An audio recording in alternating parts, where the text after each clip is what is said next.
মানে গণতন্ত্র আপনি কেন এখনো বিজিআর কেন এখনো তাহলে গণতন্ত্র নয়, আন্দোলন হলো বৈষম্য।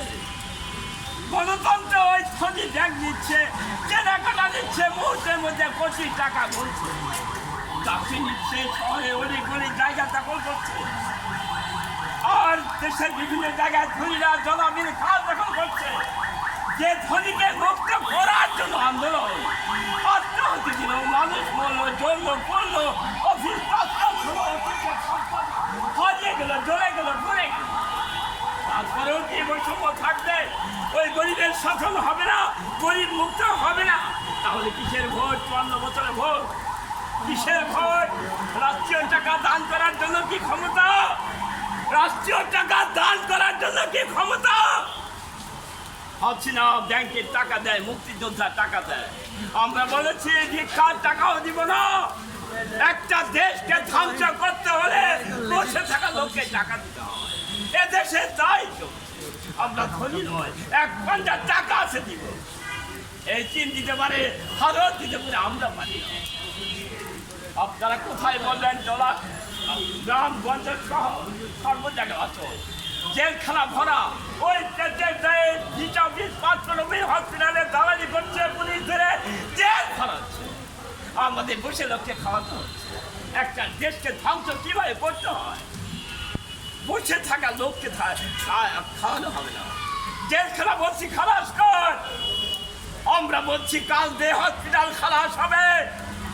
আমরা বলেছি একটি লোক মরবে না, তুই পাওয়ার ছাড়, আমরা দেখে দে।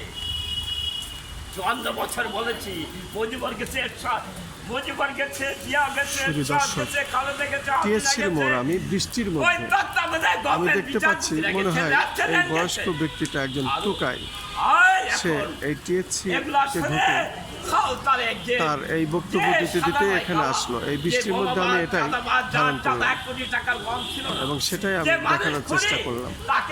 আমি সেটাই দেখে যাচ্ছি। বৃষ্টি হচ্ছে রাজধানী ঢাকাতে। আমি টিএসসি মোড় থেকে খন্দকার মাসুদুজ্জামান, আমার পেশাগত দায়িত্বের কারণেই আমি এসেছিলাম, সেই কাজটি আমি করছি। আমি দেখতে পাচ্ছি সম্ভবত তিনি একজন টোকাই, কিন্তু কথাগুলো বলছে তার যুক্তিসঙ্গত। তার নিজের মতো নিজে এসে কথা বলছে, এভাবে ভিজে ভিজে, তার কাঁধে একটি ব্যাগ, সম্ভবত টোকাই।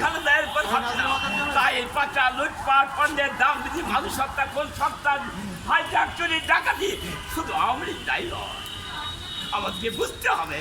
আমরা চাই আওয়ামী লীগের বিচার হোক। আওয়ামী লীগকে বাদ ডিরেকশন করা গণতান্ত্রিক হয়নি। আমরা চাই কামালের বিচার হোক, আমরা চাই সাইফুজ্জামানের বিচার হোক।